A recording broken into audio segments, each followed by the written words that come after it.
did receive recent support in the said Legacy of Destruction, which is fantastic. And apparently the support was good enough to now make the deck being good enough to be 3-0 in this tournament. Elias on the top being the pilot. Also, fun fact, Robert, you may know his face because he piloted Mikanko into the top cut of YCS Dortmund, but he actually is from the UK, and he's the only UK player attending for this tournament this weekend, and he brought an interesting deck as well, to be fair. Yes, there is Snake Eyes cards, but usually you don't pair up the Snake Eye cards with Horus cards, and look at that, there even is a Furion King Regulus in his deck. That is actually some wild stuff, and I'm excited to see where all of this gets him.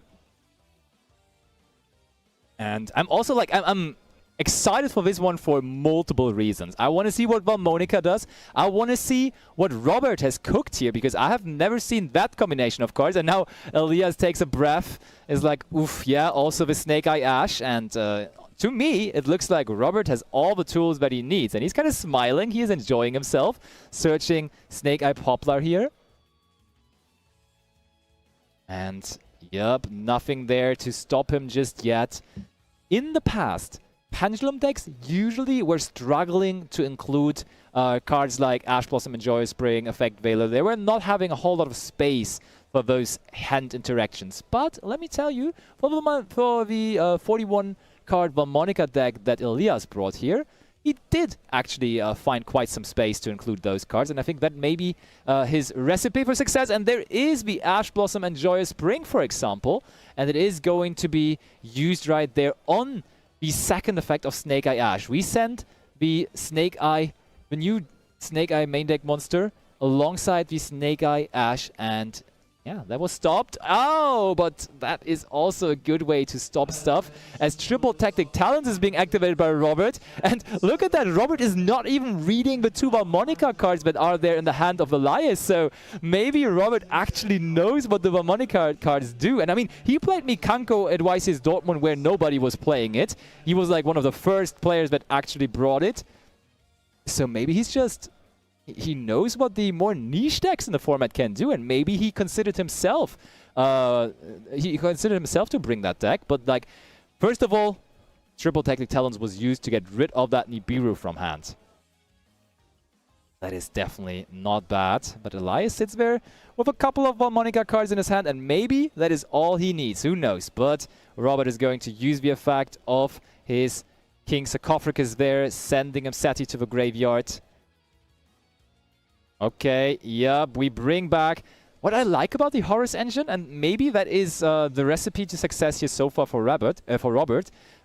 It does actually provide you with the ability to bring a lot of monsters to the field. So even though you got interrupted here with that Ash Blossom at a pretty crucial timing, you can just go for the Horus cards, summon out a monster, as we see, go into Hita, use the opponent's Ash Blossom, summon out the Promethean Princess, now bring back one of our monsters and still keep on going. So, oh yeah, look, we did not even use the on-field effect of Snake Eye Oak to bring back a monster, neither did we use the effect of Snake Eye Oak to summon from the deck. So I think even though that Ash Blossom denied the Snake Eye Flamberge in the beginning, we still might get there, honestly.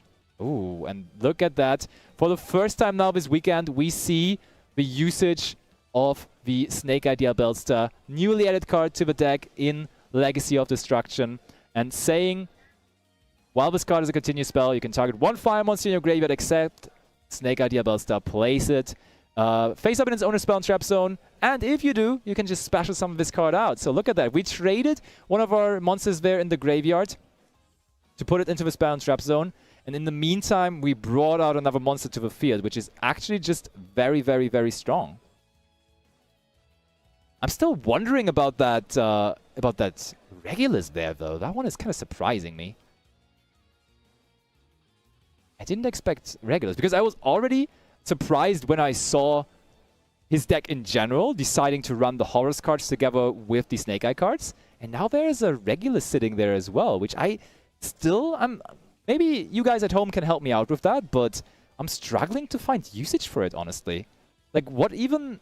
are the Horus monsters partly machine monsters? It must be, right? That must be the way to go for that.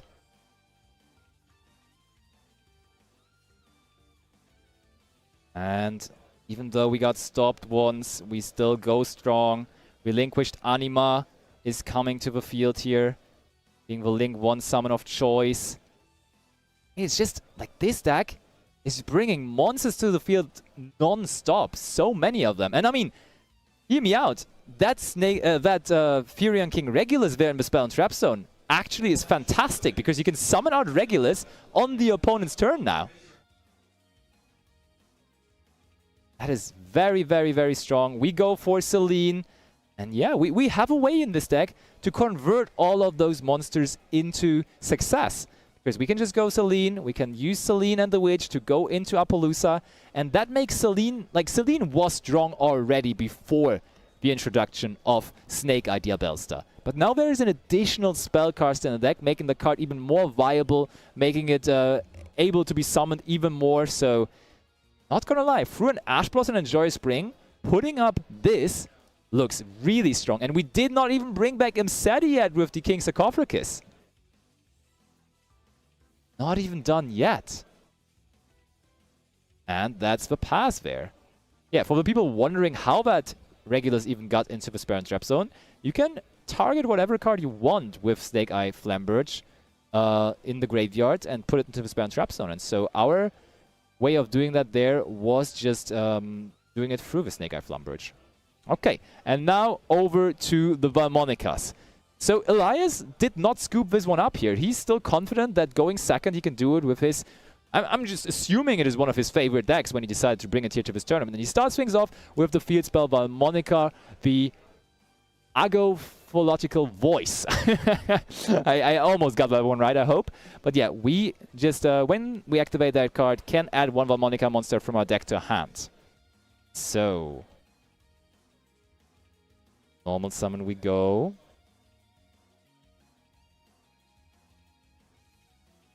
And Robert has to think now, because on this normal summon he could trigger the effect of his field spell of the Temple, but he doesn't do that. But instead he decides to use the effect of Appaloosa, negating. And interestingly enough, as far as I remember, maybe I'm misremembering, but I think we also saw Triple Tactic Talents in the hand of Elias when we looked into his hand. Okay, there comes SP. SP is going to take care of the Vaalmonica monster on the field, which should have been the Celatris Vaalmonica. It does very much look like it. I mean, actually, there isn't that many main deck monsters for Vaalmonica in the first place. Like, for the main deck, the deck, I think, has 3 main deck monsters in total. Let me check his deck list real quick. Yeah, like, monster-wise, there aren't that many, but the spell cards are making the entire deck so powerful. And okay, Elias is giving Robert a quick lesson on the next Vaalmonica card that he's activating. And that should be Vaalmonica Skelta there. And you can decide one of the 2 effects to use. And if you have a card in your Pendulum Zone, your opponent chooses the effect. So you can either gain 500 life points, then you can place 1 card from your hand on the bottom of the deck and draw 2 cards, which is great. Draw power, and that is apparently what we're using. Or you take 500 damage, then you can add one Vaalmonica spell from your deck to your hand. So, okay, and there's one of the other monsters that we play, and this is, of course, the Pendulum monster Angelo Vaalmonica. Okay. Oh, yeah, I remembered correctly. There was Triple Tactic Talents in his hand, and there still is, and we use it to draw 2 more cards. Elias trying to find the puzzle pieces to put it together here, not finding them, though. Calling it. Want to see it. I'm down to learn, because I'm not a Vaalmonica expert just yet, but hopefully I become by watching this turn here from Elias. So let's get into the action of this second game here between Robert and Elias. So, considering his options, we start with the field spell again. Searching out another card. And this time, yep, it's the same search target that we went for in the last game. I think we saw quite a bit of non-engine actually there in his opening hand. So, one good thing I can tell you about piloting those decks, those off-the-meta, off-the-map decks, is that your opponents usually struggle to deal with them. Usually, they don't really know how to handle them because they have never faced this deck before. I personally, I gotta say, like, not even at locals I have faced Vaalmonica. There are very few of these duelists, so it's even better that the deck is now more on the radar with its recent support in Legacy of Destruction, and therefore it's great to see whether this can develop into a big turn here. So, okay, activating the next spell. So yeah, as I said in game number 1, this was of course the Celetri's Vaalmonica, and we now also got that Vaalmonica in Vitar there into the Spell and Trap zone. Oh, we wanted to use Ash Blossom and Joyous Spring, but the one-off caught by the Grave coming in clutch, and therefore denying that Ash Blossom to resolve. And where do we go with this? Yes, we are searching now for Angelo Vaalmonica. Robert also just sitting there learning probably, as we do here in chat. Now 2 pendulum scales have been assembled, so we can use the pendulum mechanic to pendulum summon out from our extra deck again the Daimono Vaalmonica. So all 3 of the main deck monsters have now been found, and we get to search out a copy of that looked like this Ammonia to me. Yep, that one is also immediately going to be activated.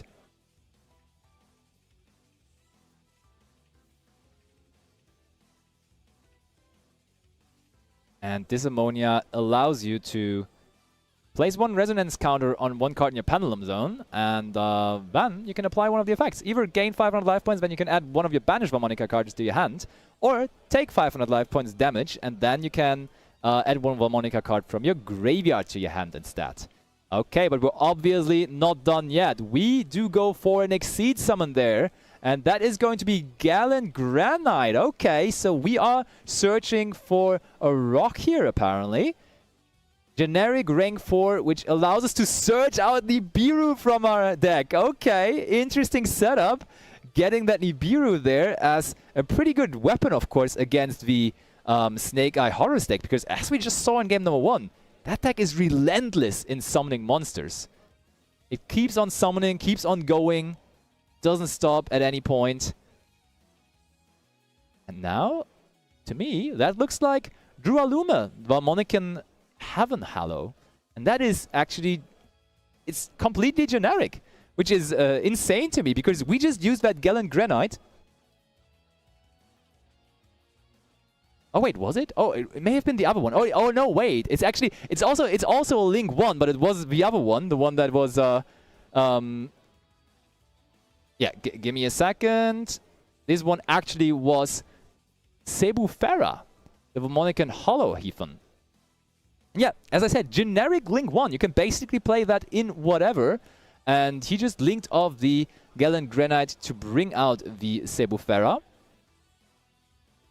And wow, that is not really a classic Pendulum end field. Yes, we do see Pendulum Scales being part of our end field here, but besides that, there's only 1 monster on the field. Usually with Vaalmonicas, or not usually with Pendulum decks, it was always the case that you would go for a lot of monsters, you would summon out a really big combo field. But here, Elias took it kind of minimalistic, just having 1 monster that set Sebufera as his only monster on the field, and then that being upped with being backed up by 3 set cards. And we, of course, cannot forget that there was a Nibiru being searched in the process. So interesting setup here, and I'm excited to see whether this is going to be enough, because Sebufera has a protection effect, saying if a card you control would be destroyed by battle or card effect, you can remove 3 resonance counters from your pendulum zone instead. And we see there is 3 counters on one of his scales there. Okay, we placed the new Snake Eye monster from the deck with the field spell.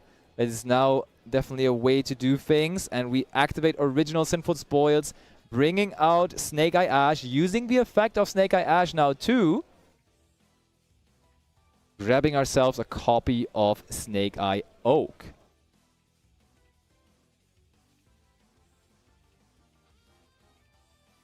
Okay, Snake Eye Oak is in hand, but like, the thing is, the more monsters we summon, the more we are playing into our own destiny of Nibiru, the Primal Being. But Elias says, hey, I'm going to use these two monsters that you have for the moment, fuse them away with super polymerization, and make a Garura out of it. Okay, so first of all, okay, because we discarded Celatris, we can trigger it in the graveyard, apparently. And yeah, if this card is sent to the graveyard, even through cost of super polymerization, and you have two Vaalmonica cards in your Pendulum Zones, you can just easily add it back to your hand. So that's actually pretty nice. So we put the Snake Eye Diabellstar into the Spell and Trap Zone there.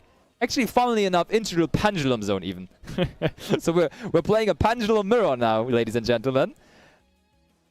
And okay, we just use that effect of Wanted in the graveyard, banishing it, targeting the original Sinful Spoils to get a free draw here. There we go.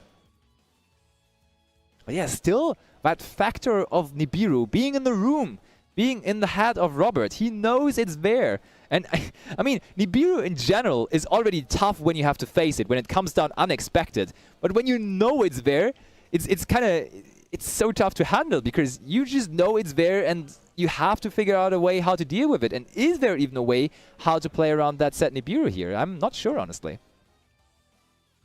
I am very much not sure, but first of all, we're going to trigger the effect of Snake Eye Diabellstar in the Spell and Trap Zone to bring it out, put Snake Eye Ash into the Spell and Trap Zone. Instead, there comes Diabellstar, which now is sending and setting as well. Okay. So we have two level 7 monsters now on the field.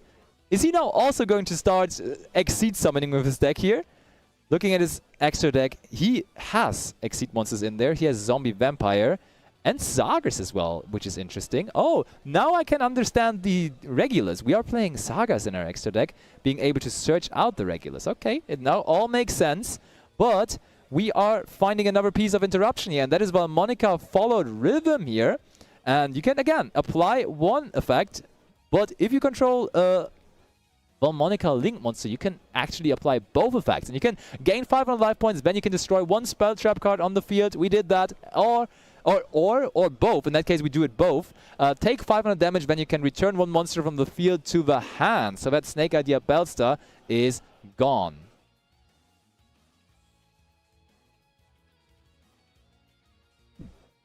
King Sarcophagus is being activated now, though. That's strong, but okay. Immediately being met by the response of Sebufera.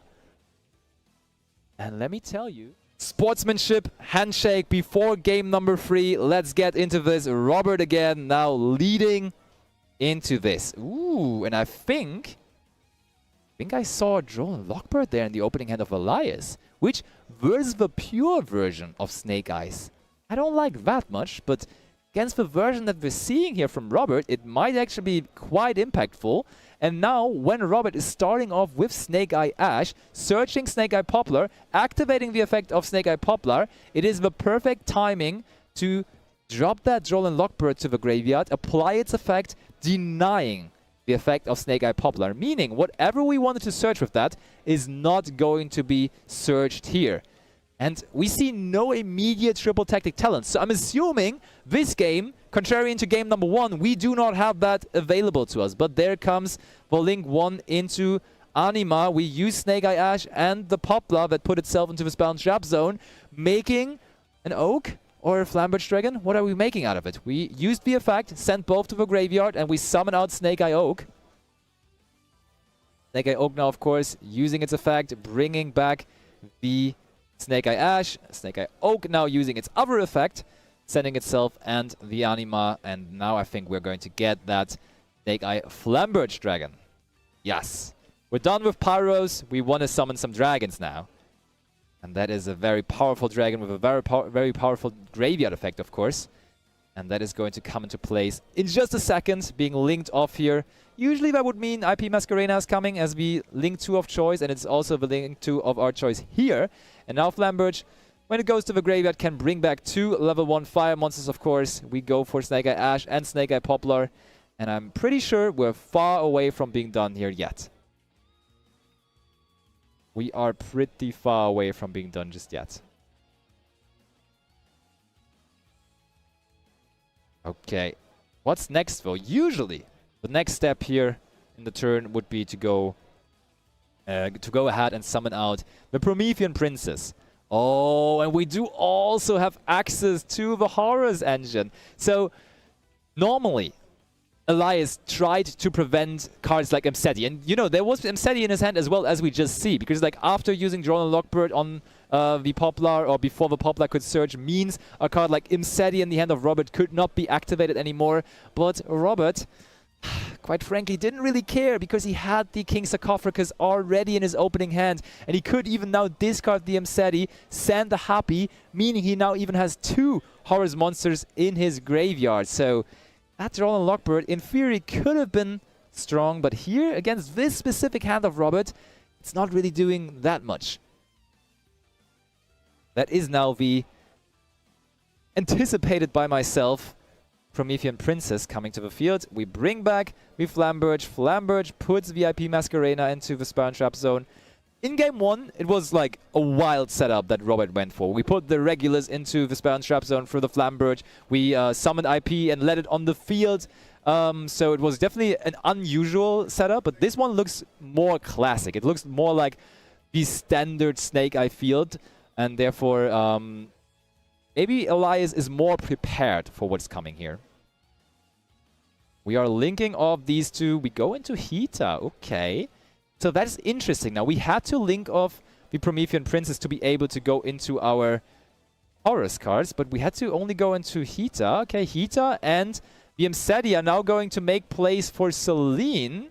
Selene brings back the Mseti, which, nicely enough, is a spellcaster as well. So the synergy between the two engines now is even more appealing to me. I think Robert, honestly, might have cooked a good recipe here for this event, because I like the synergy between the Horus and the Snake Eye cards. Maybe no one really fully considered this yet. I think I saw it here and there, but not to a big degree. But I do like it a lot, and I think Robert, with his performance here, is going to be a good candidate to perform well. But first of all, it is on Elias now, and Elias is going to immediately summon out Kashtira Fenrir first thing in the main phase, and Robert immediately being confronted with the question, do we just use the Promethean Princess effect in the graveyard immediately on the special summon of that Kashtira Fenrir? I could see it, honestly, because that Fenrir is going to make trouble eventually, but we decide against it, and we allow Elias to use the search effect of Kashtira Fenrir here instead. Searching out a second copy of Kashtira Fenrir. And that's it. So, no Apollousa was used on this. No Princess was used on it either. Robert so far carefully holding his interruptions, I want to say. Maybe playing around triple tactic talents. We saw that talents in Elias' hand in game number 1. So maybe he just tries to figure out a way to withstand Elias without using monster effects. But when I look at the field of Robert, he this time does not have the field spell, so he has no access to that IP Masquerena other than using the effect of Snake Eye Flamberge. And therefore, I think it's going to be tough to play without monster effects here on our opponent's main phase. So, Robert really going into the tank there. You can see his hat moving down, trying to find a comfortable position to think, trying to figure this situation out. That's what I love about Yu-Gi-Oh! Sometimes it's just like a big puzzle in your head that you have to figure out, and it looks like Elias is going into the battle phase. Indeed. Indeed. Robert allowed Elias to get into the battle phase here. Probably really just trying to play around that Nibiru there. Not Nibiru, trying to play around that triple tactic talents. And now, Elias doing the first damage here in game number 3. We see the Kashtira Fenrir running over the Apollousa.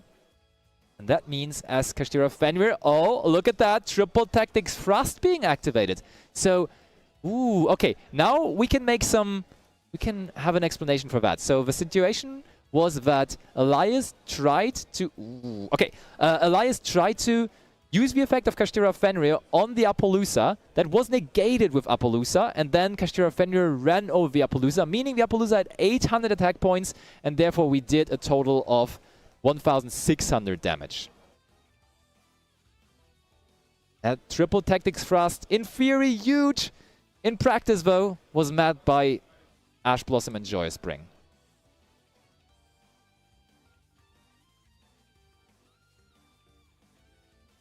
What's next? We do try to bring out... I think we do... Okay, we do try to use the effect of Snake Eye Flamberge to bring out that IP Masquerena using... Okay, that could turn out interesting. We send the Fenrir from our hand to negate the Flamberge. What's next, though? Do we have more stuff to play with? Do we have Vaalmonica engine to go into? Oh, we had the tactics all the way. Robert was trying to play around triple tactic talents, but he didn't manage to do so in the end. We drew into terraforming. Okay, Vaalmonica comes in. Vaalmonica is here. Vaalmonica is a contender in this game 3. Elias absolutely being in this game now. Activating the field spell. Searching himself again, the monster that he searched every single time with that field spell. I think we might still be able to come up with a pretty decent turn here, as Robert already used all of his interruption.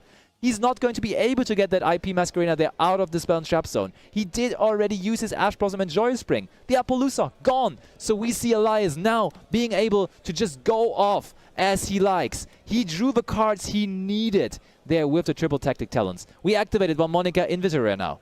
We are now also going to activate the effect of Angelo Vaalmonica. And we therefore discard, I think we discarded a second copy of Triple Tactics Thrust, indeed. And we take Daimono Vaalmonica from our deck and place this card and also the Daimono into the spell, into the Pendulum Zones. Let's go. So we have Pendulum Zones ready now as well. Elias is just going off. He does not stop here. I love this. Vaalmonica may be our sleeper deck for the tournament. 3-0 currently, and now working his way into this match as well, maybe making it a potential 4-0. He's currently ahead in life points. But I think he also just used, he just also used the spell card now, and all the spell cards kind of paying life points or making you gain life points.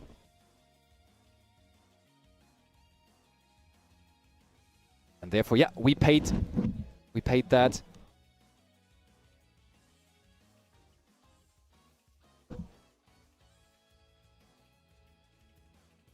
Okay, so Elias, okay. We are just going to get that Flamberge Dragon and we are going to use it for us. Paying another 500 though. I mean, we're still ahead in life points, but barely. But we are now just linking off. We are summoning out the same link monster than we did last game, Cebu Farah.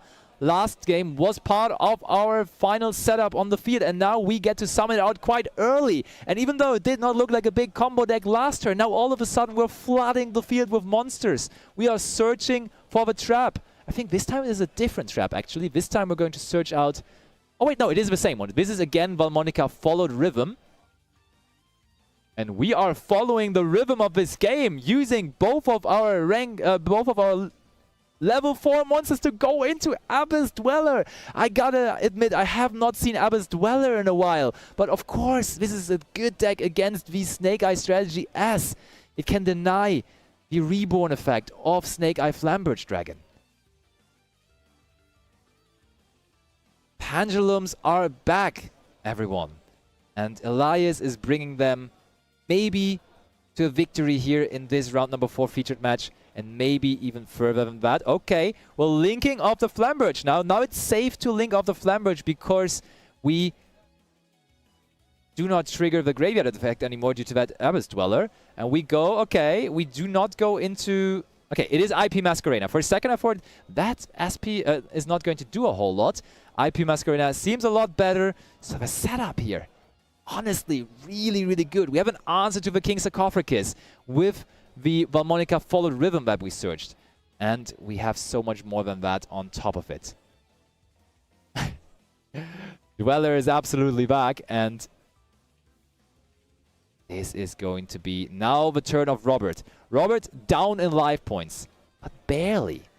Elias actually now finally down to 6,500 life points. He had to give up quite a few for his own effects. Okay, as suggested, we're immediately going to go after that King Sarcophagus with Vaalmonica followed Rhythm. It is gone. But we do gain 500 life points for that. That is one of the applications of Vaalmonica followed rhythm. And Elias is just sitting there, leaning back, being kind of chill. He definitely showed us what that Vaalmonica deck now is capable of. So he already delivered for the crowd. He already delivered for you guys at home. But is he also going to deliver for himself here? Is this going to be enough to make himself the winner of this round 4 featured match? So, Elias thinking about whether to use the effect of IP. Checking quickly what the options in his extra deck are. Okay, he already decided. That was the announcement of the effect. We go for the SP. SP is going to be used, banishing Snake Eye Poplar. Now also immediately going to use the effect, and that is the handshake. We see